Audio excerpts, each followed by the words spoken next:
From Keene in the Shire, the Liberty Media capital of the world, this is Daryl W. Perry, host of FPP Radio News for Thursday, December 10th, 2015. Silver is trading at $14.17 per ounce. Gold is valued at $1,072 per ounce. And according to BitcoinAverage.com, the average price of Bitcoin is $419.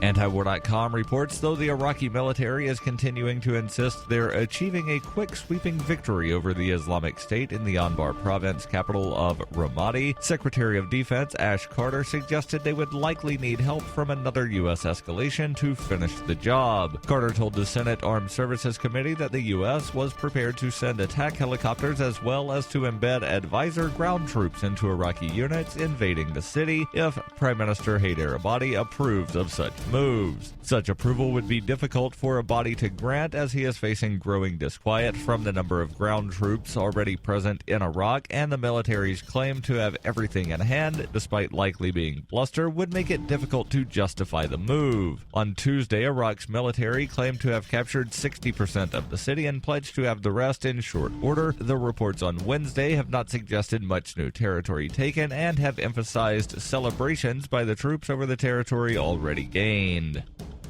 In the wake of the tragedy in San Bernardino, American Muslims have come together to give back in an inspiring way. Housed on the crowdsourcing platform LaunchGood, over $164,000 has been raised in only 5 days for the families of the 14 dead and 21 wounded San Bernardino victims. In the words of the organizers, we wish to respond to evil with good as our faith instructs us. Donate at launchgood.com/SB.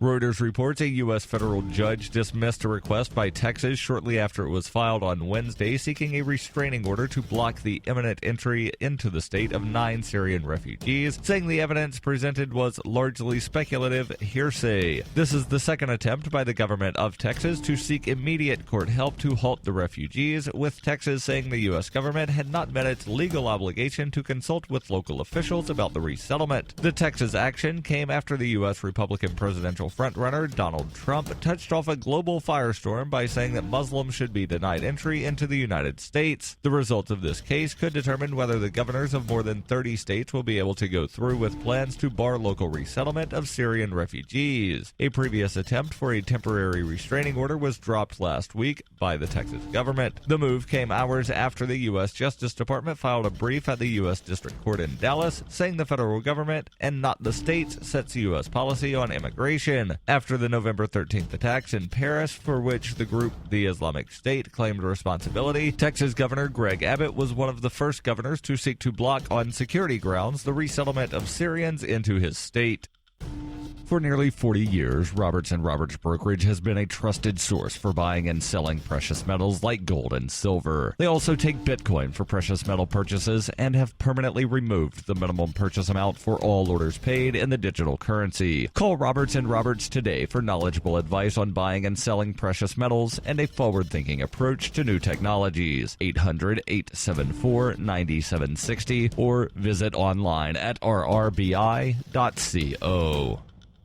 UPI reports as a Friday deadline looms for Congress to get a new spending bill passed and avert a government shutdown, lawmakers are trying to push that cutoff to the middle of next week. On Wednesday, House Appropriations Committee Chairman Hal Rogers introduced a measure to postpone the deadline until Wednesday, December 16th. The House and Senate continue to work towards a new omnibus spending bill to fund the government and avoid a shutdown. On Tuesday, House Speaker Paul Ryan indicated that lawmakers may not be able to get it done by Friday when funding expires. President Barack Obama said through a White House spokesman that he is open to extending the deadline for a few days to allow lawmakers to finalize a deal, but nothing beyond that. Part of the delay in getting a new spending bill passed is due to the riders tacked onto the $1.1 trillion bill. White House Press Secretary Josh Earnest said the president is not going to sign a piece of legislation to give them more time to negotiate on a set of ideological riders. Those riders should not be part of the process. Lawmakers are expected to vote on the stopgap